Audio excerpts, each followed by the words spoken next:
Ito na, ang latest iPhone 16 Pro Max. Mainit pa. Kapadala lang ni pareng Tim Cook. Thank you Apple for sending this to us. Pero review unit to. This video is sponsored by Samsung. Ano sinasabi ko? Yung ibang sinasabi, kailangan ko ito siraan to para kumonti ang sales. Na-joke lang. But today you're gonna witness the first ever unboxing ng iPhone 16 Pro Max in the Philippines. Marami daw siya mga features that you should care about. Meron siyang bagong camera control button. An all-new button sa side kapag kinlik mo, lalabas yung camera app. Also, it kind of feels like a true camera na daw kapag finlip mo sa landscape, click the button just like a real camera. Also, a much more improved processor, Apple A18 Pro chip. Mas mabilis pa talaga. Also, mas malaki daw yung battery nito. Plus 4 hours daw sa YouTube streaming. Nice. Mas malaki display, 6.9 inch compared to a 6.7 inch ni iPhone 15 Pro Max. Bigger display, bigger battery, faster processor, at guys, much better daw ang kanyang camera this time around. Actually, bumili ako ng tatlong iPhone 15 Pro Max. Ganun po siya kaganda. Hindi ko pa siya ginagamit as my main phone, pero ginagamit ko po siya as our main video phone. This is our main TikTok video phone. Marami kasi akong creators right now and tigisa kami. And finding out na sobrang laki daw ng kanyang leap in terms of video and photo capabilities is exciting. Let's unbox it. Tapos sabihin sa inyo watching Unbox Diaries. Ooh. Okay, so ito na po. Legit. 512 gigabytes po yan. Designed by Apple in California. Let's open it up. So bago yung kanyang harapan, medyo may paganyan na yung kanyang wallpaper. And we've got here the all-new color. Desert Titanium. Para siyang combination ng rose gold color and a cream look. Lakas ng dating. Very nice. Very beautiful. I think ito yung pipiliin ng lahat kapag bibili sila ng iPhone 16 Pro Max. Just love it. So new. Kasi yung iba, ganito pa rin yung itsura. Siyempre kung mag-upgrade na naman kayo para masabing bago, kunin nyo na yung bagong color. And what is this? Look at that. Bagong-bago na yung sa ilalim, man. Hindi na siya yung pabilog. Pa-oval shape na siya. Ayokong buksan. Symmetrical pin. Mamaya na yan. And it looks like may oval din na paper. Yung paper oval. Wala nang Apple sticker. Walang charger. Wala na sticker. Walang earphone. Walang jelly case. Pero yun, sayang. Kasi yung iba, excited doon sa mga nagko-collect sila ng mga sticker ni Apple. Bili ka na lang sa akin. Magbibenta ko na. Ayan na guys, so ito yung itsura nung kanyang design. Look at that. Let me just... ito po yung bago niyang button. So we got here the power button, the action button. Kakadagdag lang last year. And of course, the volume rockers at the left side. And we got here an all-new camera control button sa right side. Which means, this is yung pinakamaraming button na iPhone in history. Para pa rin na yung buttons niya. And this is not just a button. It's also a slider. Pwede ka mag-slide dyan. Para daw mag-zoom in, zoom out. And of course, syempre, extra functions. Which I will show you later. And here we go. Yo, look at that. Wait. Let me just get here the iPhone 15 Pro Max. Ayan na po siya guys, side by side, 15 Pro Max. What can you say? All I can say is sobrang identical. What? Wait lang. Di ba sabi ni Apple, 6.9 inch na daw yung kanyang display, pero it does not look like that sa likod. Kasi kapag 6.9 inch, madalas mas malaki dapat ang phone. Ba't ganun? Totoo ba to? What is happening here? Teka, baka na-scam ako Totoo ba to? By the way, I bought this from Mike Chu. Ito yung Facebook page niya.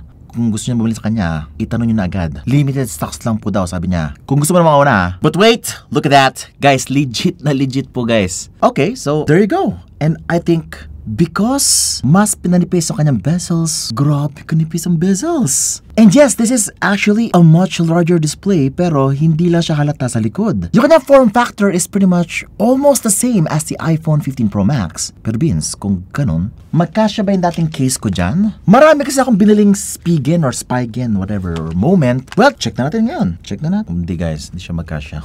Hindi kasi guys, if you look closely, sa malayo hindi talaga halata na mas malaki talaga siyang phone. Pero kasi guys, kapag pinagtabi mo siya, medyo mas malapad siya ng konti, mas matangkad siya ng konti. Konting-konti lang. Pero sa screen size, pagka chinek mo yung screen size, di hamak na mas malaki talaga ang display niya. Mas malaki yung kanyang screen real estate because of the much thinner bezels sa gilid. And of course, mas malapad at mas matangkad ng konti yung display. Sheesh, nakakapanibago. My daily driver right now is the iPhone 15 Pro Max. And looking at this new display, massive. Nag-i-scroll na ako sa Facebook.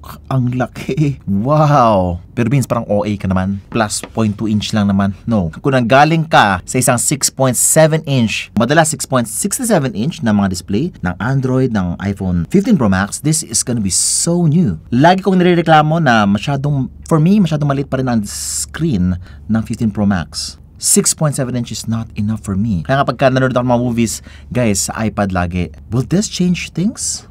Well, first of all, napansin ko yung kanyang itsura kapag nanonood ka ng mga movies. Wow! Guys, first of all, when you open up YouTube, grabe, sobrang sheesh, ang laki.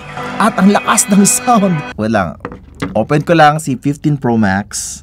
Oh! Guys, look at that difference. And what is this? Sheesh. I don't know, parang hindi ganun kabalanse si iPhone 15 Pro Max. Parang tagilid siya ng konti. Ito naman parang, guys, flat na flat si iPhone 16 Pro Max on my table when you're viewing it. Ito naman si 15 Pro Max, may slight angle ng ganun. And ang lapad. Guys, the new iPhone is a lot wider. Grabe yung screen real estate. This is blowing me away. Same na same pa rin yung shape, no? Pero yung level of immersion I'm seeing on a 6.9 inch. Bago kasi sa akin to. Dati sobrang inggit na inggit ako kay Samsung S24 Ultra dahil mas malaki siyang display. But now, finally, thank you so much, Apple. Wow! Pero in terms of quality, same na same po siya, guys, ha? Although mas mataas ang resolution ng konti po tong si 16 Pro Max, kasi nga mas malaki yung kanyang display, they have to dial it up ng konti. Pero in terms of brightness, color, HDR, same na same po. OLED display po to. 120 frames per second. This is the ProMotion display. Para sa silang 2,000 nits of brightness. Pretty much everything I do right now seems a lot wider. Mas malawak, mas marami akong nakikita. For me, ito na yung pinakasagad na bezel na nakikita ko sa isang cellphone.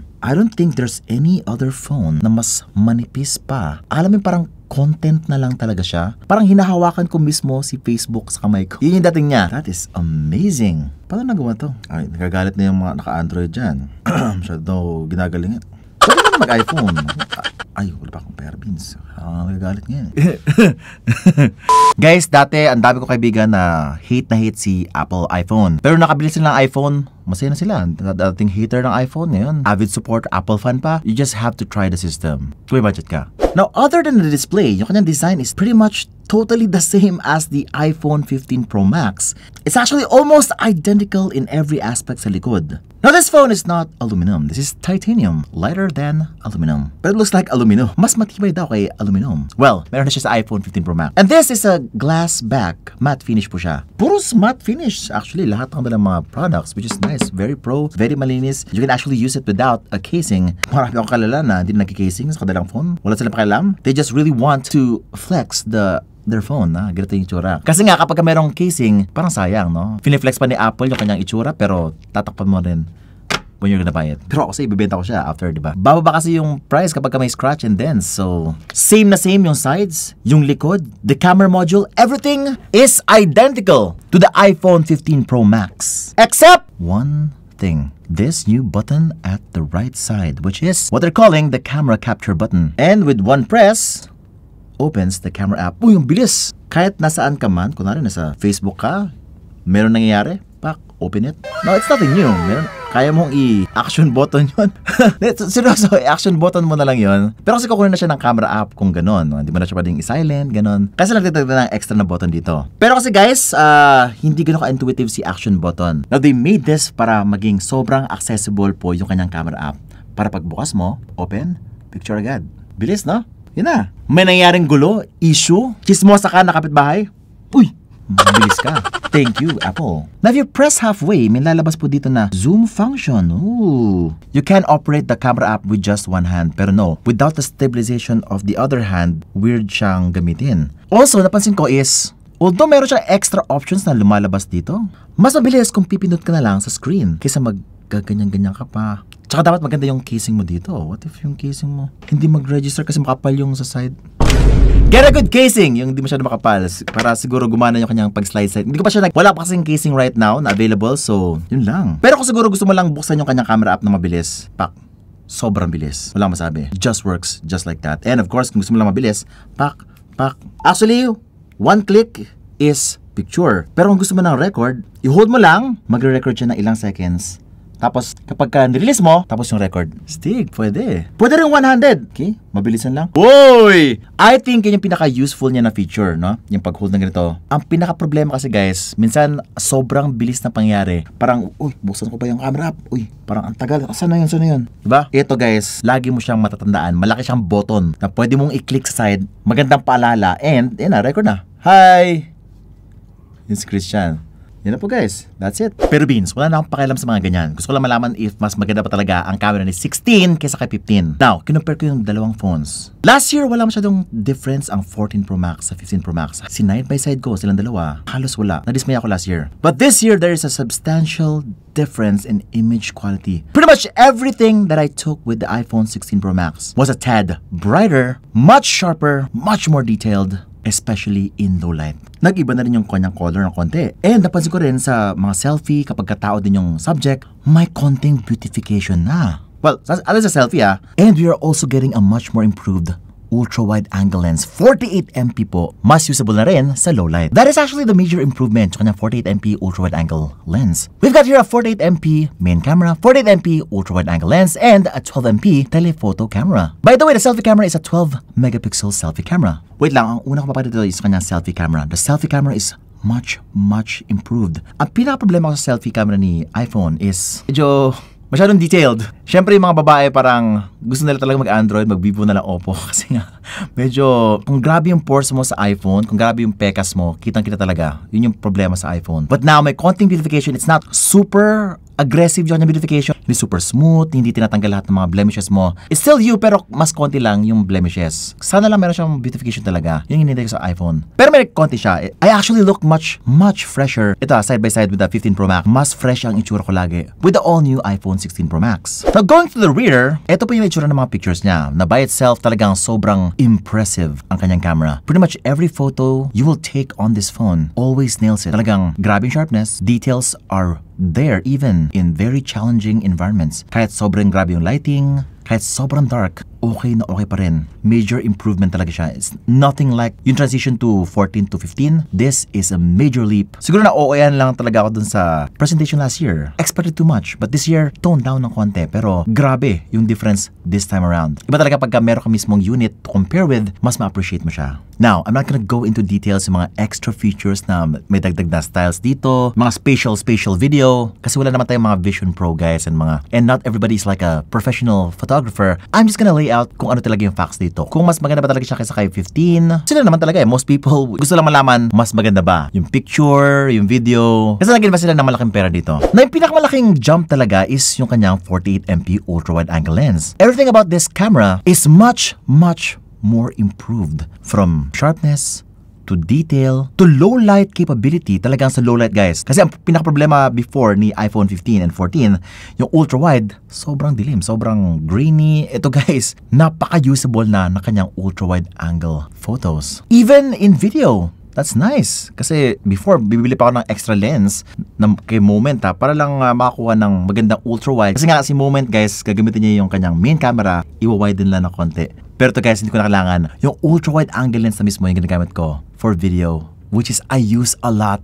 Lagi po ako gumagamit ng ultra-wide angle lens kasi mas payat yung mukha ko sa ultra-wide. Ayoko ng main camera, taba ng mukha ko. Naka-ultra-wide camera tayo right now, kaya nga tayo distorted ng konti.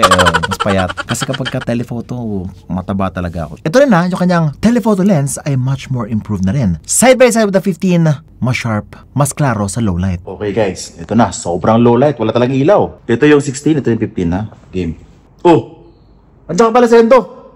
Tignan mo, parang walang tao. Oh. You know? Sheesh. Sobrang grainy ng 15 Pro Max. Yan, may detalye pa naman yung t-shirt mo dito sa t-shirt mo. Oh. Boss. Yan, ito 5X to 5X. Boss. Oh. Ganyan na itsura niya, guys. Woo! Grabe. Parang malaking chocolate. Pero same pa rin halos lahat. 0.5X, 1X, 2X, and 5X. Parang mas excited akong i-compare to sa S24 Ultra. I have one here at the studio. Comparison coming soon. So kung yun yung reason kung bakit ka mag-upgrade, this is definitely a good idea. I highly recommend yung kanyang camera capabilities. Pero kung performance lang, Wait lang. Apple A18 Pro. What is this? Ito kanya Antutu benchmark. 1.7 million points Antutu benchmark. Pretty good. Pero kasi naka 1.6M si iPhone 15. So plus 100k lang. Ano ibig sabihin nun? Ang ibig sabihin nun, well, medyo incremental lang yung kanya update. Mga 10%. 10% lang ata. Pero sabi ni Apple, 20% naman daw.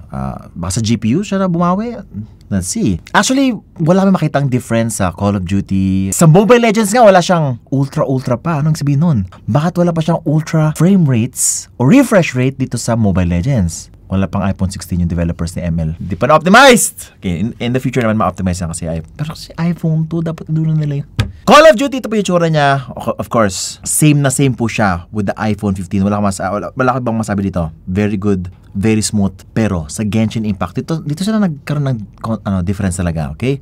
So, parehas po sila mayroong highest settings, 120 FPS across the board. Pero napansin talaga namin, may frame drop si 15 Pro Max. Kay 16 Pro Max, ramdam namin yung pagka 120 niya. Sobrang smooth. Grabe yung galawan guys. Pero guys, kapag may mga boss fights, doon lang medyo nagkakaroon ng konting pagbaba ng frames. Pero pagka wala masyadong ganap, guys, sobrang smooth. Gameplay-wise, wala masabi. And of course, syempre, with the A18 Pro, you're gonna be able to play AAA games. Assassin's Creed Mirage, Resident Evil 7. Yes, nasa App Store po yan dito sa iPhone 16 Pro Max. Pero kasi not a lot of people are playing their AAA games dito. Siguro ako na yun kung mobile lang naman. Pero kasi kung ako sa'yo, bili ka na lang Switch, Steam Deck, yung mga ganon, to experience much better performance and a bigger screen.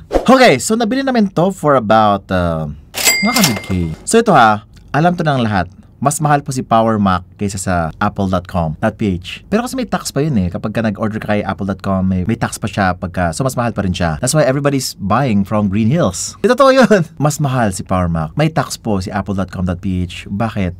I mean, also masyado din magastos kapag pumunta ka na ibang bansa para lang bumili lang isang iPhone. Airplane, baka mapagod ka pa, mag-hotel ka pa doon. Dagdag expense yun. Kakain ka pa. Why not Green Hills? Gray market kasi guys. So, the more we support the gray market, it's less likely na magkaroon tayo ng Apple store dito sa Philippines. Pero kung gusto mo talaga mauna, well, why not? Ito si Mike Chu, sa kanya siya nabili. This is a Hong Kong variant. Dual SIM na po to. Kung makakahintay kayo, may Singapore variant, may eSIM capabilities po yon. Kung mahalaga sa inyo eSIM, go with the Singapore variant. Ako kasi nag-eSIM talaga ako pagka nasa pambansa.